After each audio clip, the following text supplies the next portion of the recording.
la liberté, qu'est-ce qu'il faudrait dire, c'est que nous, nos mesures coercitives ne sont pas des punitions par après. C'est-à-dire que c'est pas parce que tu as fait quelque chose que notre régime totalitaire, parce qu'il faut le répéter, là, ne va venir te punir. Là. C'est une mesure coercitive, c'est une mesure dont on ne peut pas échapper. C'est-à-dire que si on décide tout d'un coup que on veut arrêter un certain type de pollution, on va dire, bon, toutes les voitures sont barrées à 90. C'est coercitif parce qu'on ne peut pas aller plus vite que 90. Il y a une barreuse, c'est mécanique. Ça, vous nous dites que ça brime notre liberté, c'est équivalent à nous mettre des chaînes et à nous faire venir vivre dans un beau monde. Non, pourquoi? Parce que ça n'enlève rien à notre liberté, ça enlève seulement notre plaisir de pouvoir faire certaines choses qui, elles, ne bénéficient pas au bien commun, comme l'a dit Platon en début de débat. Moi, je trouve ça un petit peu absurde de dire qu'un régime totalitaire n'enlève pas de liberté. Oui, ça enlève la liberté, ça enlève la liberté des citoyens de décider. Je veux dire... Tandis que si on prend dans une démocratie, on peut transmettre des idéologies au peuple en les éduquant. Donc, quelqu'un qui se fait éduquer à dire « Ah, roule pas en haut de 90 », lui, il va pas vouloir le faire. Tandis que si tu l'y obliges, il saura pas pourquoi tu l'y obliges. Si la personne, c'est les raisons qui poussent son geste, puis qu'elle comprend que son geste est vraiment bénéfique, elle va le faire. Ouais. Entre toi et moi, là, à quoi bon la liberté si on a la liberté de polluer notre planète puis de pourrir notre existence?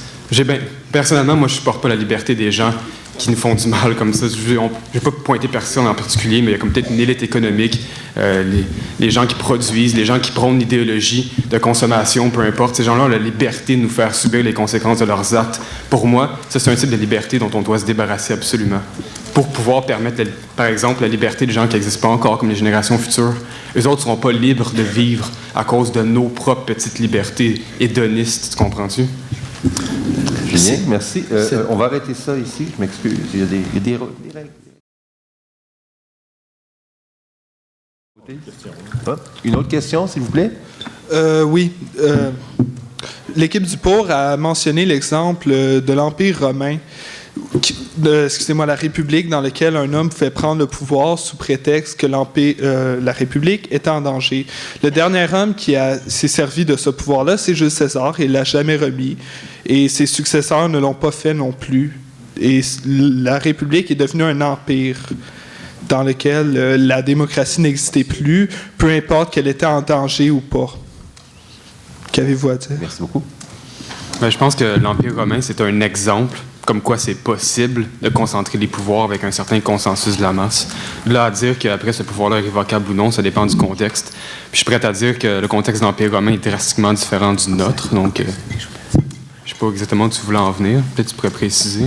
Ce que je veux dire, c'est que probablement que oui, les scientifiques seraient capables de régler ce problème, mais après, est-ce qu'ils remettraient vraiment le pouvoir ou ils auraient probablement l'appui de l'armée et ne remettraient jamais le pouvoir et resteraient là pour un temps indéterminé jusqu'à temps probablement la chute?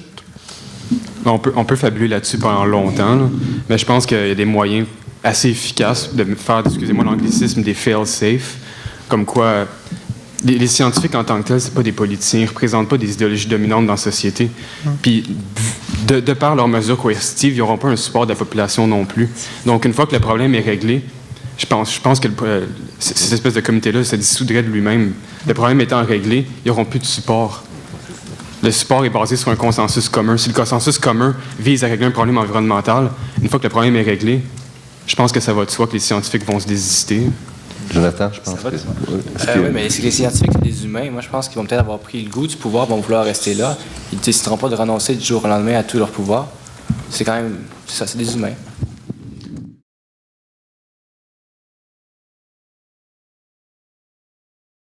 Donc, je m'adresse à l'équipe des Pour. Je vous sors la classique, la suivante de l'homme d'État anglais Winston Churchill. Vous le savez, je le ressors. La démocratie est un mauvais système, mais elle est le moins mauvais de tous les systèmes. Qu'avez-vous à dire là-dessus? Je pense pas qu'elle ait considéré la dictature verte, puis je pense pas qu'elle ait considéré le problème environnemental non plus. Là. Je veux dire, dans son contexte, je pense pas que c'était d'actualité. D'accord. Maintenant, merci. Pareil. Donc, une citation. Donc, une citation pour l'équipe des contre. D'ailleurs, j'invite tout le monde à rester pour voter et aussi pour assister à la conférence qui suivra. Je vous remercie. Voici la citation de Léon Blum. toute